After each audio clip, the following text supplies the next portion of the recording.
Hollywood calls her a great find. Bogey calls her Charlie, or Slim, the character she played in To Have and Have Not. Her mother, friends, the waitresses, policemen, grips and gaffers on the lot call her Betty, which certainly doesn't suit her, but is her real name.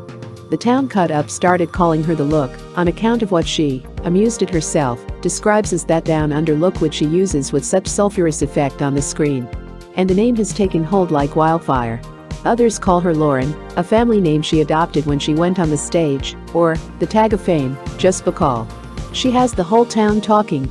It began at the press preview of To Have and Have Not, starring Humphrey Bogart, in which newcomer Bacall walked, for the first time, onto the screen.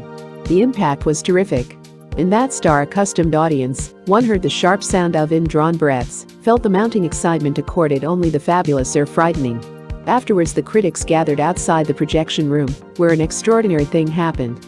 Instead of the customary argument, the pros and cons of controversy, there was perfect unanimity when, as one man, they said, "This Bacall girl has the makings of a garbo."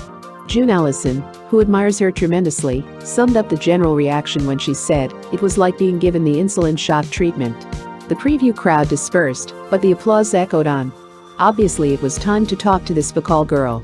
When she came into the green room at Warner Brothers, a casual-looking youngster in a gray sportsuit, a prune-colored sweater, moccasins and a somewhat derelict-looking raincoat slung, though the sun was shining, over her shoulders, to give me, she later explained, that casual look. She looked 10 years younger than she does on the screen. Actually, she was 20 on September 16, 1944, and about as hard-boiled and sophisticated as a college freshman. "Hi," said the Bacall girl. Then, while she was ordering her lunch, cold turkey, avocado, black coffee, we sat, frankly staring, taking inventory of the face that has launched a million superlatives. Pale tan hair, unevenly streaked by the sun and worn shoulder length. Mouth extraordinarily large for beauty. But on her, beautiful. Teeth slightly uneven. Eyebrows that are as they grew. Eyes, gray-green, wide-spaced and set uniquely in her head. But eyes that look at you levelly. Not with that down-under look which, by the way, she says she made up herself, but uses only when after a job, or, on the screen, a man. Please don't get the impression that she doesn't look, in life, as she does on the screen. All you have to do is add 10 years to her, throw in some disillusioning experiences in there, sit Slim. And why not? She played the part with no alterations. "When I made my first test," she said, "they wanted to round and thin my eyebrows, cap my teeth, change my hairline. Make my mouth up to look smaller. Glue on fake eyelashes. That's when I said, no alterations. If they'd insisted, I couldn't have acted. Couldn't have spoken a line. And would have been back in blouses, modeling for Harper's Bazaar, where I came from. Not," she added, "that I'm looks conscious. I'm no raving beauty, and I know it.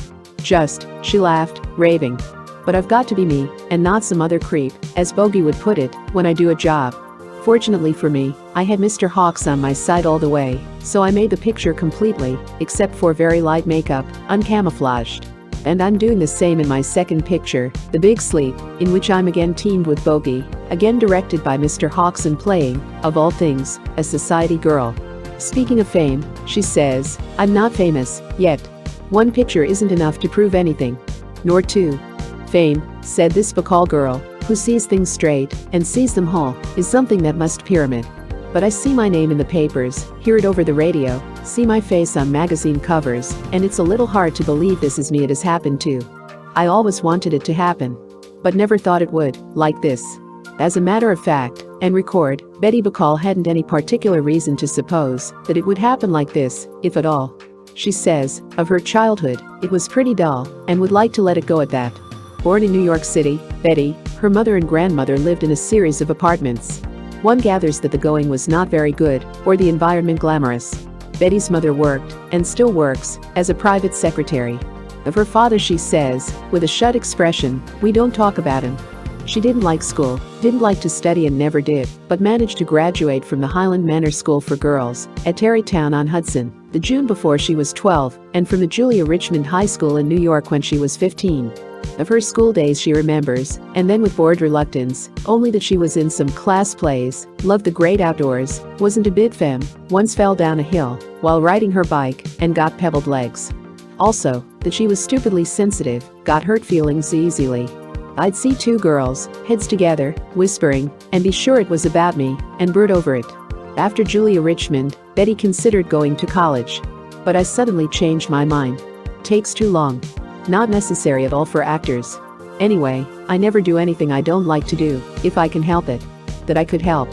When Emma dies in skirts, Betty had decided that acting was the thing she would like to do. Bette Davis, her favorite actress, was the inspiration.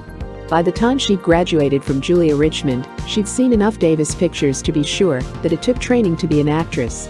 She put in a seasoned study at the American Academy of Dramatic Arts and completed her pre-Hollywood training by playing small parts in 2 short-lived plays.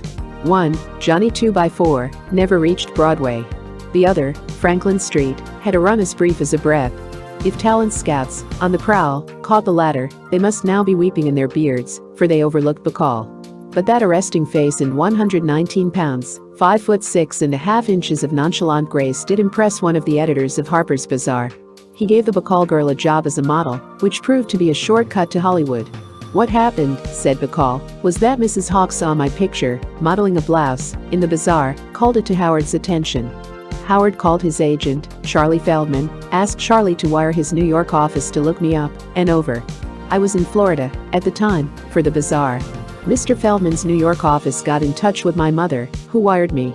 I'd never heard of Mr. Feldman and said let's forget it. When I got back to New York, the bazaar wanted me to be their representative for CoverGirl, then being cast. Most of the magazines, as you know, had girls representing them. When I found I wouldn't have a line to speak, I wasn't interested. But after a lot of back and forth negotiations, finally decided to do it and was all set to go to Columbia at 3:31 Tuesday afternoon to sign.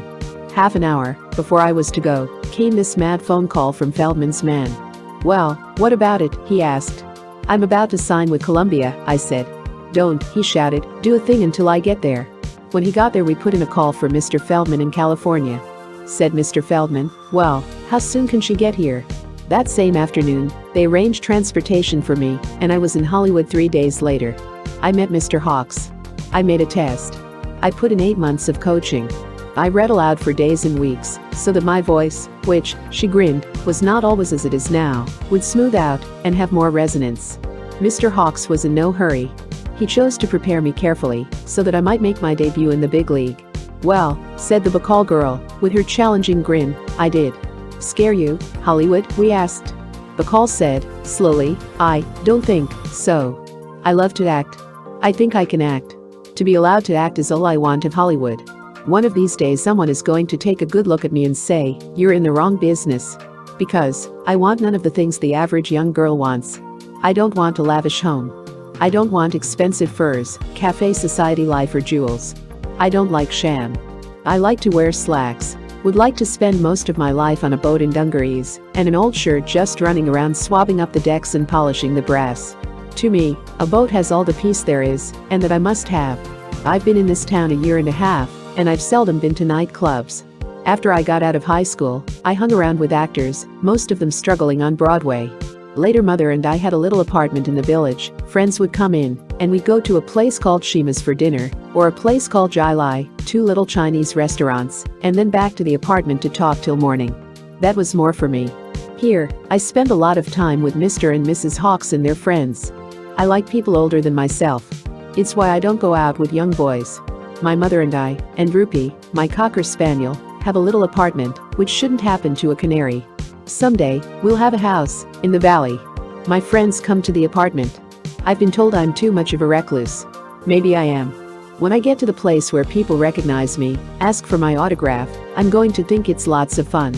I like to give interviews, when I can sit and relax like this. But my private life is my own. When people say, come on, who's your real love life, I just kid out of it. When I get married, that's time enough to talk. It's said in passing, such a time may not be far distant. Bogey himself made no bones about his regard for his new co-star when he told reporters recently in New York that he hoped to marry her when he was free.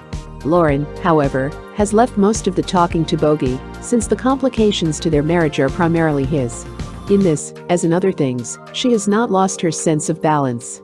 Because, as she said, balance is the important thing.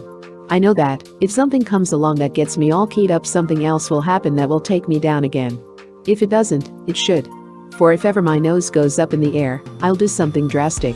If I ever forget that next week, next year, tomorrow, someone else will come along and be as hot as I'm supposed to be now, if forgetting I had my break, I ever begrudge it to someone else, I'll deserve to lose everything.